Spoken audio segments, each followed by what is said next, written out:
महान पुस्तक। एक बार राजा कृष्णदेव राय के दरबार में एक महान विद्वान आया। उसने वह दरबार में उपस्थित सभी विद्वानों को चुनौती दी कि पूरे विश्व में उसके समान कोई बुद्धिमान व विद्वान नहीं है।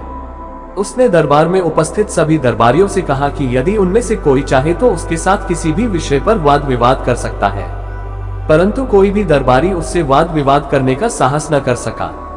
अंत में सभी दरबारी सहायता के लिए तेनालीराम के पास गए। तेनालीराम ने उन्हें सहायता का आश्वासन दिया और दरबार में जाकर तेनाली ने विद्वान की चुनौती स्वीकार कर ली। दोनों के बीच वाद विवाद का दिन भी निश्चित कर दिया गया। निश्चित दिन तेनालीराम एक विद्वान पंडित के रूप में दरबार पहुंचा। उसने अपने एक हाथ में एक बड़ा सा गट्ठर ले रखा था, जो देखने में भारी पुस्तकों के गट्ठर के समान लग रहा था। शीघ्र ही वह महान विद्वान भी दरबार में आकर तेनालीराम के सामने बैठ गया। पंडित रूपी तेनालीराम ने राजा को सिर झुकाकर प्रणाम किया और गट्ठर को अपने और विद्वान के बीच में रख दिया। तत्पश्चात दोनों वाद विवाद के लिए बैठ गए। राजा जानते थे कि पंडित का रूप धरे तेनालीराम के मस्तिष्क में अवश्य ही कोई योजना चल रही होगी, इसलिए वह पूरी तरह आश्वस्त थे। अब राजा ने वाद विवाद आरंभ करने का आदेश दिया। पंडित के रूप में तेनालीराम पहले अपने स्थान पर खड़ा होकर बोला, विद्वान महाशय, मैंने आपके विषय में बहुत कुछ सुना है।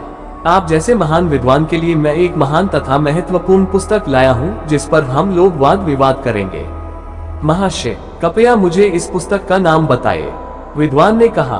तेनालीराम बोले, विद्वान महाशय, पुस्तक का नाम है तिलक्षिता महिषाबंधन। विद्वान हैरान हो गया। अपने पूरे जीवन में उसने इस नाम की कोई पुस्तक न तो सुनी थी न ही पढ़ी थी। वह घबरा गया कि बिना पढ़ी सुनी हुई पुस्तक के विषय में वह कैसे वाद विवाद करेगा। फिर भी वह बोला, अरे ये तो बहुत ही उच्च कोटि की पुस्तक है। इस पर वाद विवाद करने में बहुत ही आनंद आएगा, परंतु आज यह वाद विवाद रहने दिया जाए।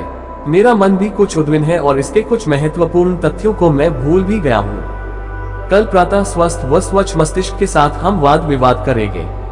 तेनालीराम के अनुसार वह विद्वान तो आज के वाद विवाद के लिए पिछले कई दिनों से प्रतीक्षा कर रहा था, परंतु अतिथि की इच्छा का ध्यान रखना तेनाली का कर्तव्य था, इसलिए वह सरलता से मान गया। परंतु वाद विवाद में हारने के भय से वह विद्वान नगर छोड़कर भाग गया। अगले दिन प्रातः जब विद्वान शाही दरबार में उपस्थित नहीं हुआ तो तेनालीराम बोला, महाराज, वह विद्वान अब नहीं आएगा। वाद विवाद में हार जाने के भय से लगता है वह नगर छोड़कर चला गया है।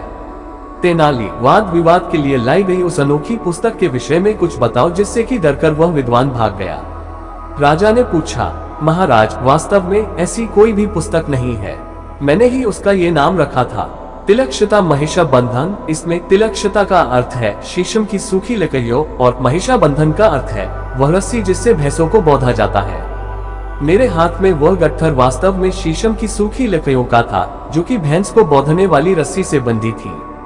उसे मैंने मलमल के कपड़े में इस तरह लपेट दिया था ताकि वह देखने में पुस्तक जैसी लगे। तेनालीराम की बुद्धिमत्ता देखकर राजा व दरबारी अपनी हंसी नहीं रोक पाए। राजा ने प्रसन्न होकर तेनालीराम को ढेर सारे पुरस्कार दिया।